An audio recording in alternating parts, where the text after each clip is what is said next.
If you have ever held the body of someone you love as they left it, even if that someone had 4 legs instead of 2, you already understand part of what happened that afternoon. The man kneeling on the warm concrete in that quiet pasture had spent his entire life as a pragmatist, a man of cause and effect. The kind of man who had outgrown miracles around the same age he outgrew bedtime stories. None of that prepared him for what he was about to see. The body in his arms was massive, 17 hands of muscle and memory, growing colder by the second. He had known this day would come. The heart condition had been diagnosed months ago. He had told himself he was ready. He was wrong. What he had not been told, what no one had told him, was that some doorways open without warning, that sometimes, in the moment a heart stops, 2 souls become briefly, impossibly visible to each other. He felt his own perception lift, the way a curtain lifts in a sudden breeze, and what he saw next made every belief he had ever held about death, and about who has a soul and who does not, collapse all at once. This is the story of a man who watched his oldest friend die in a pasture in 1987, and of a voice that spoke to him from somewhere beyond that pasture, in words that were not words, saying something he would carry every day for the rest of his life. If you have ever loved someone who couldn't speak in human language but loved you in a language deeper than words, stay with us tonight.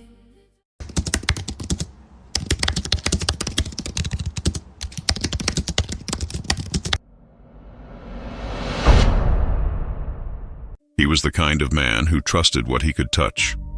The weight of a saddle, the tension of a lead rope, the way a horse's breathing changes just before a storm rolls in. These were the things he understood. These were the things that made sense. We'll call him the horseman, not because the title was romantic or poetic, but because it was simply true. Horses were his language, his livelihood, his church, if he'd ever admit to having one. For over 30 years, he had worked the same stretch of land somewhere in the rural South. Rolling acreage bordered by pine and red clay, the kind of place where mornings arrived slowly and the nearest neighbor was a 10-minute drive down an unpaved road. His days began before the sun, coffee in a dented thermos, boots by the back door, already caked in yesterday's mud. He'd walk the fence line first, checking for damage, reading the ground the way other men read newspapers. Then he'd make his way to the barn. There were usually 4 or 5 horses under his care at any given time, but one stood apart from the rest. Literally, 17 hands tall. That's nearly 6 feet at the shoulder. A dark bay gelding with a broad chest and legs like pillars, the kind of animal that made people stop their trucks on the road just to stare. He was old now, past 20.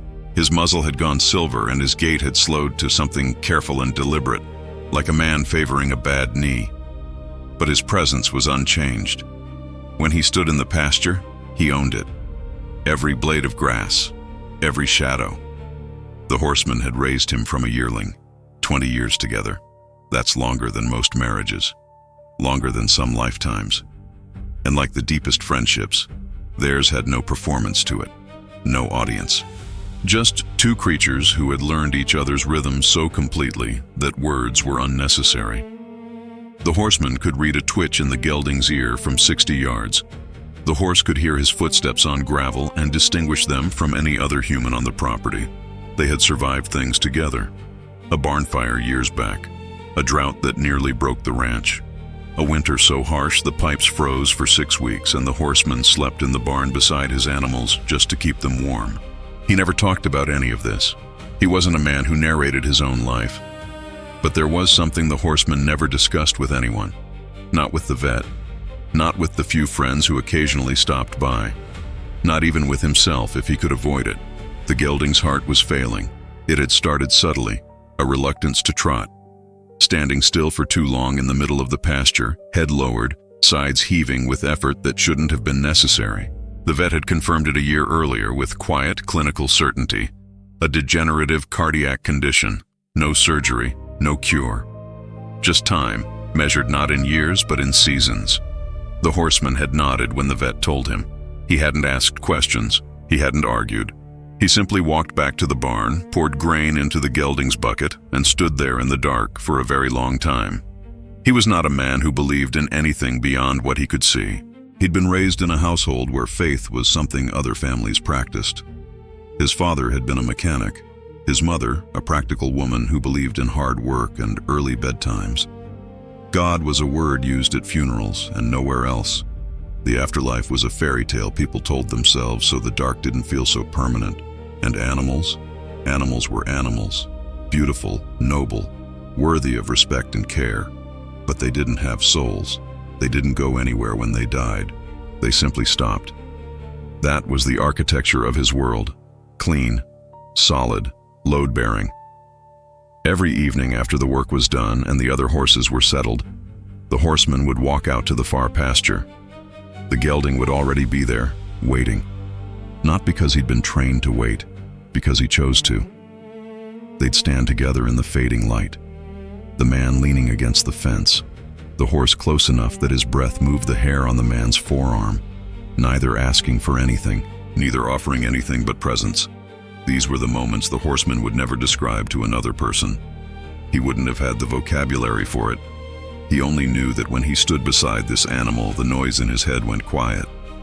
The weight in his chest became bearable. Something unnamed passed between them, and it was enough. He told himself it was just routine, habit, the comfortable familiarity of a man and an animal who'd spent 2 decades in each other's company. But late at night, lying in the dark with his boots still on, he would think about the vet's words. Degenerative, no cure, seasons, not years. And something in him that he couldn't name and wouldn't acknowledge would grip him by the throat and refuse to let go. He didn't know it yet. It was a Tuesday, or maybe a Thursday. He never could remember the day of the week, because what happened next erased every calendar from his memory and replaced it with something no date could hold. The sun was high, the pasture was gold, and his best friend stood in the center of it, 17 hands of muscle and grace and quiet majesty, catching the light the way only a creature that large can, like a monument that breathes. The horseman had known for months that the heart was failing. The veterinarian had used words like degenerative and progressive and managing comfort. Clinical words. Words that meant the same thing they always mean when a doctor stops talking about cures. He had learned to read the signs in the animal's body. The way the great chest heaved a fraction too hard after a slow walk.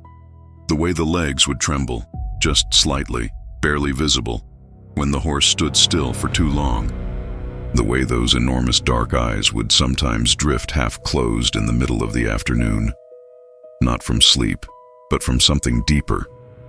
Something like fatigue at the molecular level. The body consuming itself to keep the blood moving.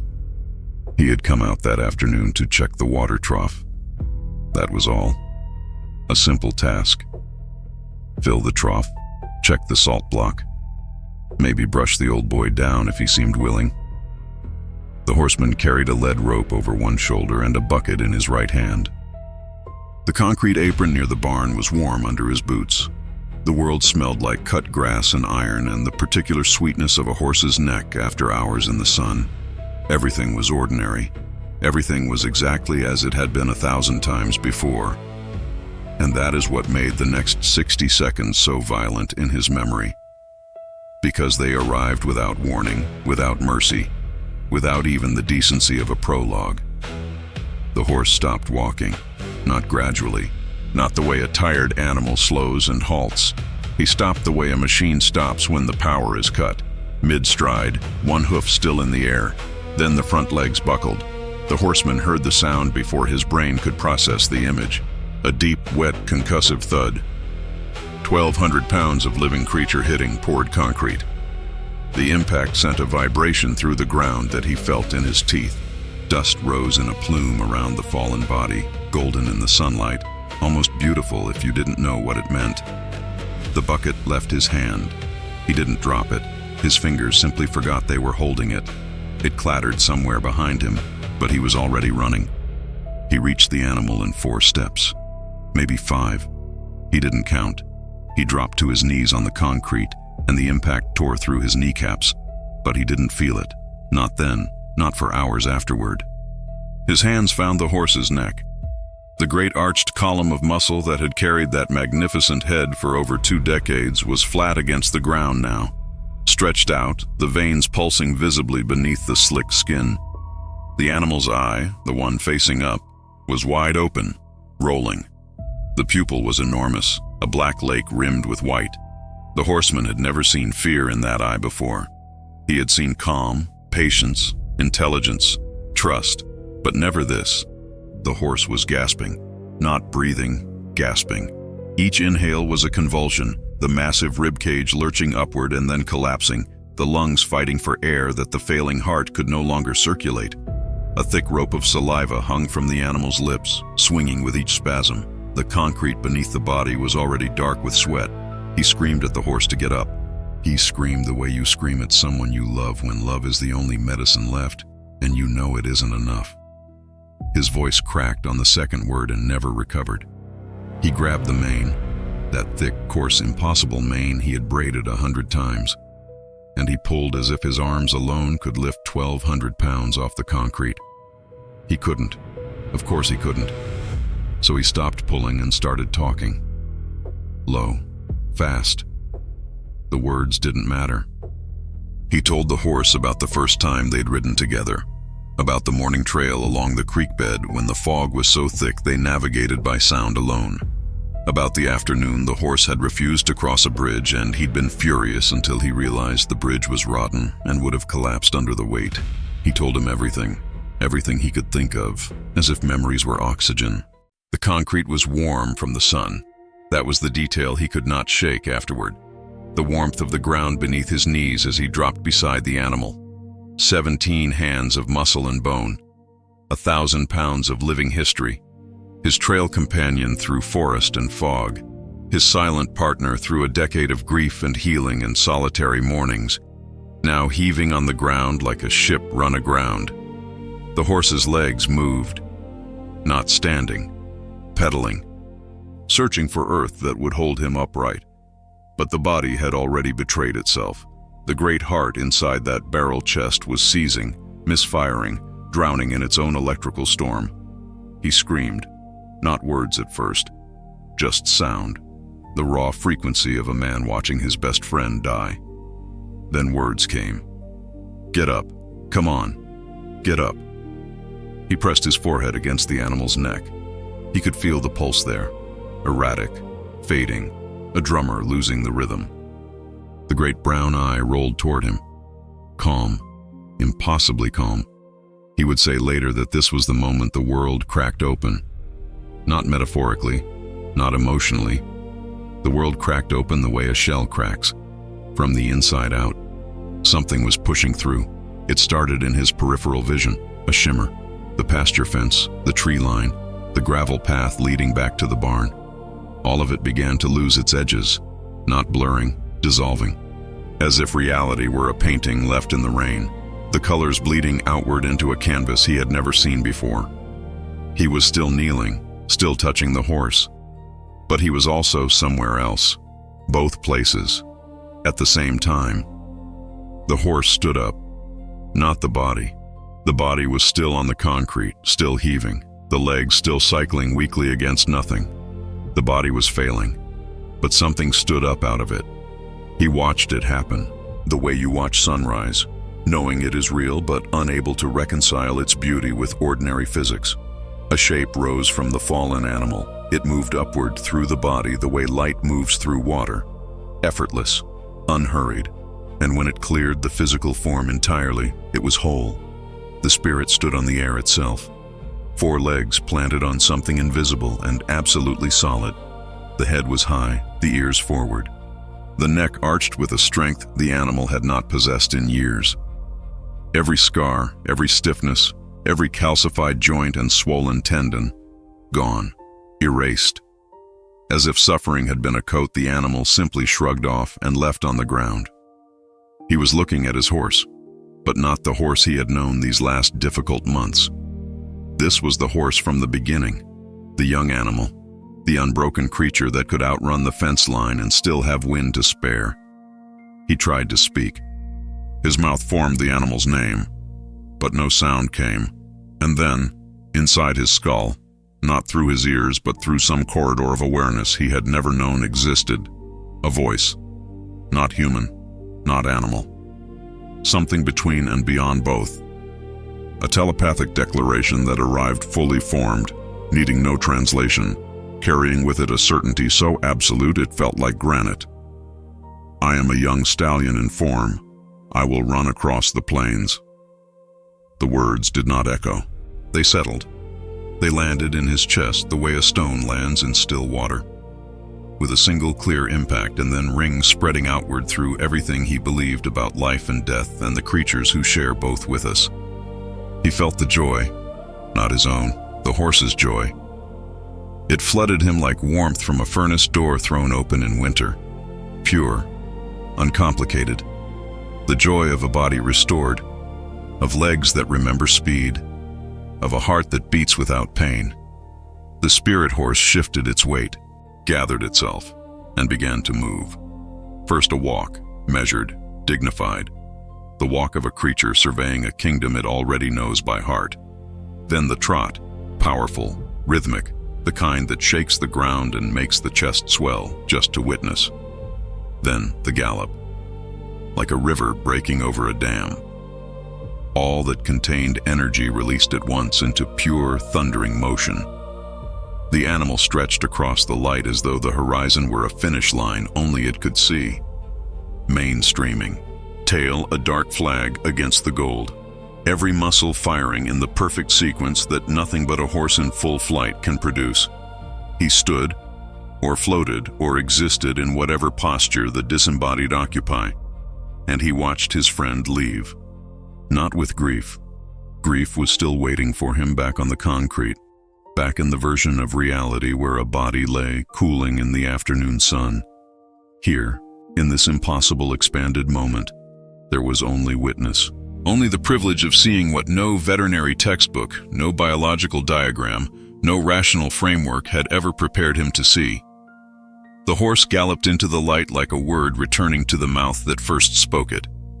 And the light received him, completely, without remainder. His knees hit the concrete before his mind caught up. The great chest heaved once, twice, then shuddered with a sound that wasn't breathing anymore. It was surrender.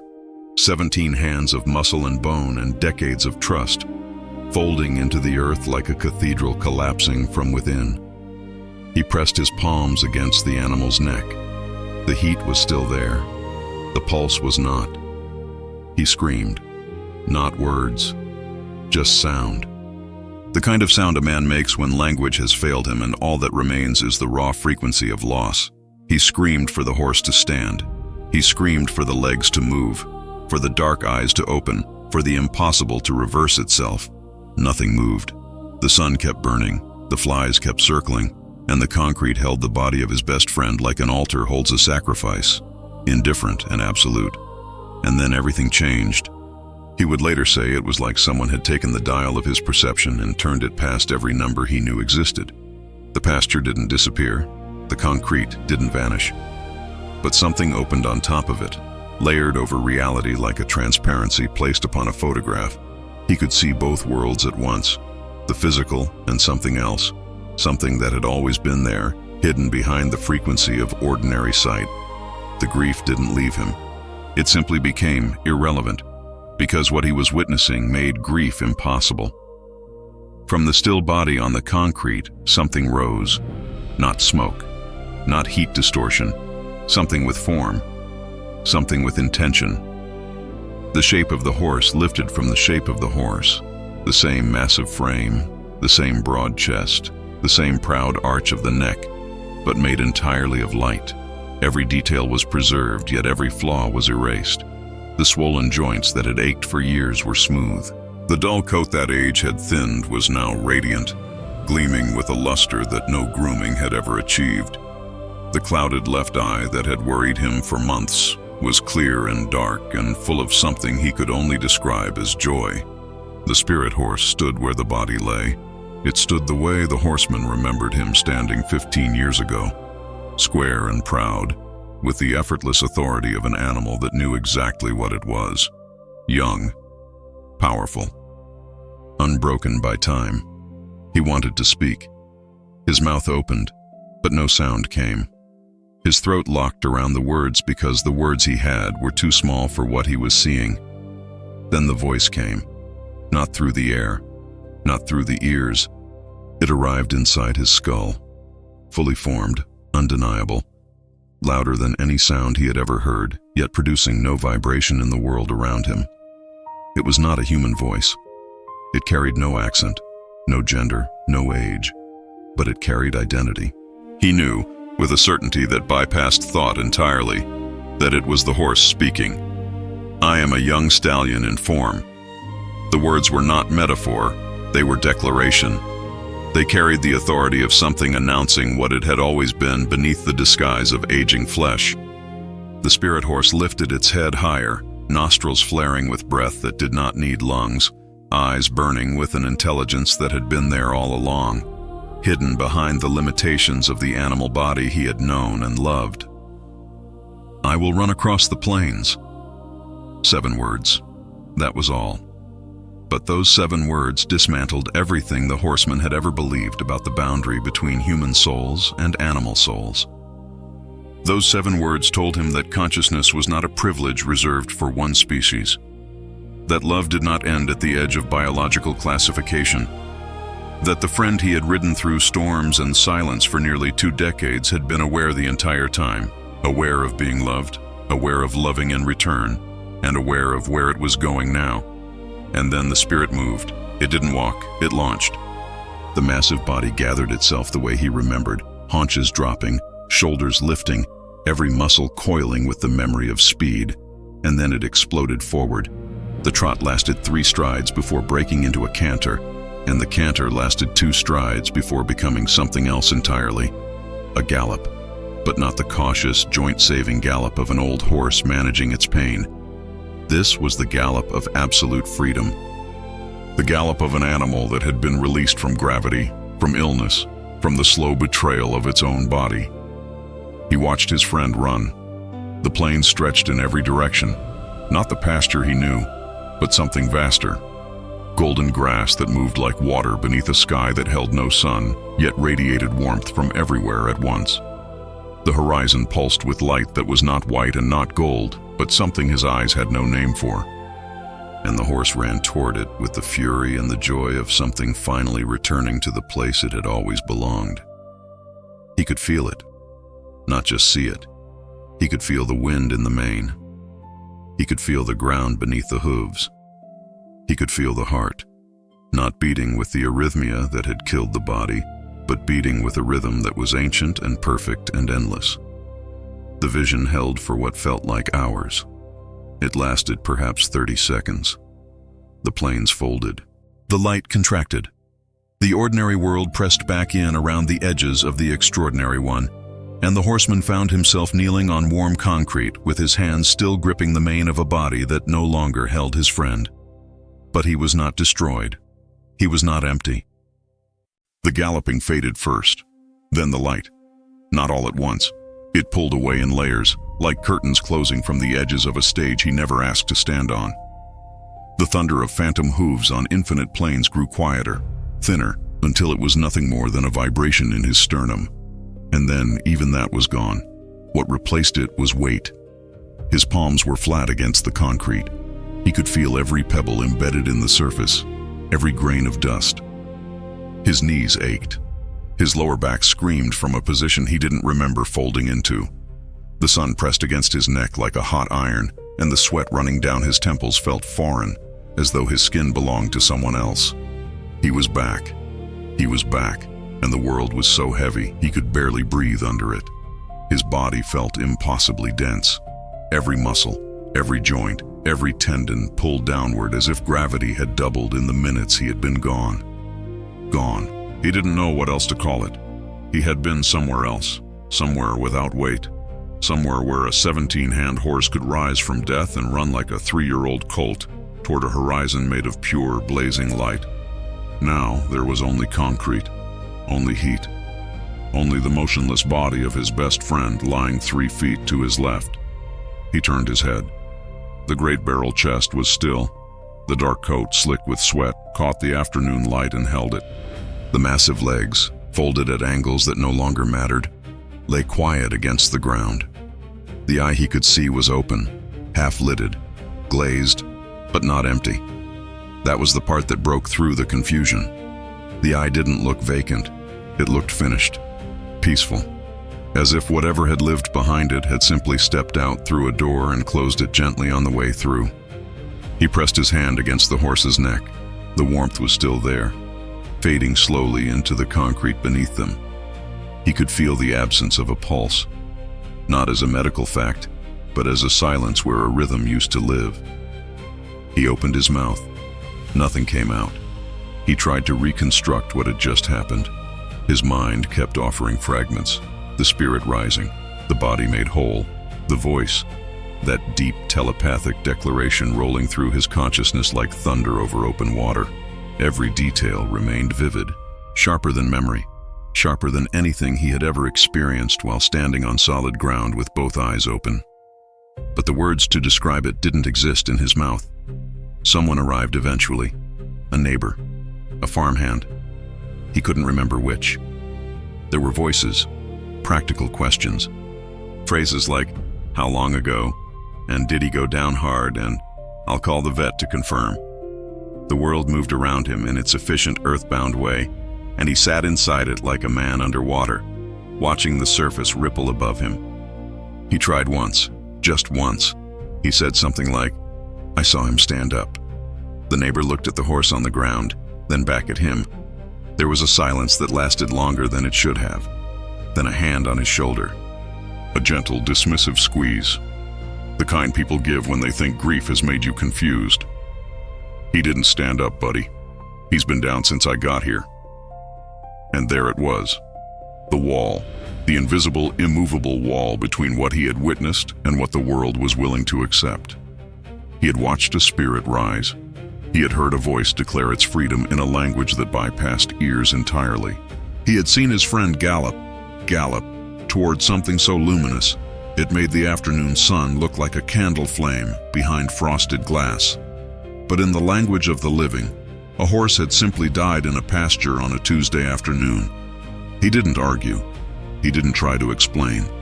He pulled his hand from the dark mane. He stood up on legs that barely held him, and he carried what he had seen like a stone in his chest, too heavy to share, too real to set down. The vet arrived an hour later and confirmed what everyone already knew. Cardiac failure, massive, instantaneous at the end. The clinical language was clean, efficient. It accounted for every cell, every valve, every collapsed chamber of a heart that had simply worn out. It accounted for nothing that mattered. Because somewhere beyond the reach of stethoscopes and certificates, a young stallion was running. Free, whole, unbroken. And the man who had watched him go would spend the rest of his life knowing something that no autopsy report could ever contain. He stayed on that concrete for a long time after the light faded, his hands still resting on the warm body, his knees wet, his breath ragged, but something inside him had shifted in a way that could never shift back. The man who knelt on that ground was not the same man who had run screaming across the pasture only minutes before. In the weeks that followed, people expected grief. And there was grief. Deep, marrow-level grief. He missed the weight of that enormous head resting against his chest. He missed the sound of hooves on gravel at feeding time. He missed the smell of warm hide in the morning sun. But alongside the grief, there was something else. Something that had no name in the vocabulary he'd been raised with. Certainty, not belief, not hope. Certainty. He had watched a soul leave a body. He had heard a voice that did not come from any throat. He had seen a spirit gallop toward a horizon that shouldn't exist, and no amount of rational argument, no skeptic's essay, no well-meaning friend's gentle correction could take that from him. Within 6 months, his entire life restructured itself around that certainty. He had worked for years in agricultural supply, a practical man in a practical trade. He resigned. Not dramatically, not in protest. He simply realized he could no longer spend his days selling feed supplements and fencing wire while carrying a truth this enormous inside his chest. He began writing. Not well at first, not polished, but honestly. He documented everything he had witnessed, every sensory detail, the concrete, the sunlight, the sound of labored breathing that stopped, the telepathic voice, the galloping, the light. He wrote it the way a field researcher writes a report, because he understood instinctively that emotion alone would not convince anyone. People needed specifics. They needed the concrete floor, the 17-hand frame collapsing, the exact words, "I am a young stallion in my prime." He began speaking to veterinary grief support groups, then to hospice workers, then to anyone who had ever held an animal in its final moments and wondered if consciousness simply evaporated like steam from a cup. His marriage changed too. Not in the way grief sometimes corrodes a partnership, but in the way a sudden revelation can crack open a door that both people had been afraid to push. His wife had watched the transformation from a distance at first, uncertain. But the night he sat across from her at the kitchen table and described what he had truly seen, not the sanitized version, not the version that protected her from thinking he'd lost his mind, but the real version, she wept, not from sadness, from recognition. She had felt something that day too, standing at the kitchen window, watching him kneel over that great body in the pasture. A warmth, a passing, a presence that moved through the house and was gone. They began volunteering together at an equine rescue, not to replace what was lost. Nothing could replace that bond, but because the experience had taught him something specific about presence, about showing up for the passage between worlds without flinching.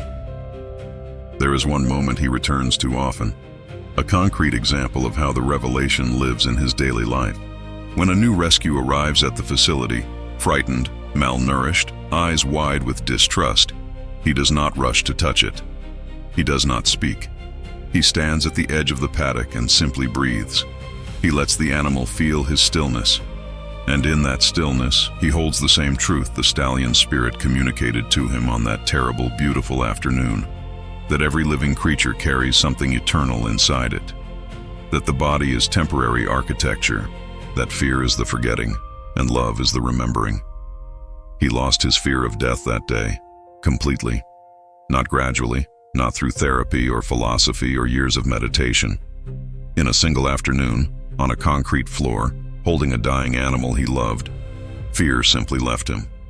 It walked out of his body the way the stallion spirit walked out of its own. Think about that for a moment. A man kneeling on concrete beside his dying friend, and instead of only grief, he was given a window. A glimpse into something most of us spend our entire lives wondering about. He didn't ask for it. He didn't meditate or pray. He simply loved that animal enough that the boundary between worlds grew thin. So here's the question worth sitting with tonight. If you knew, truly knew, that every soul you've loved and lost was running free somewhere beyond this life, how would that change the way you carry your grief tomorrow morning? If you've ever felt something you couldn't explain at the passing of someone you loved, human or animal, share it in the comments below. Tell us their name. We read everyone. These stories find the people who need them most. If this story brought you something tonight, comfort, a memory, a question worth holding, take a moment to like this video. It tells the algorithm to bring stories like this to others who are searching for them. Someone out there is carrying a grief tonight that this might gently meet. And if you want to walk this road with us, if you want more stories like the one you just heard, subscribe to the channel and ring the bell so you don't miss the next one. We post a new story every week. Each one is told the same way, with reverence, with care, and with the belief that no soul is ever truly lost. Until then, be the light. Some lanterns are meant to be passed.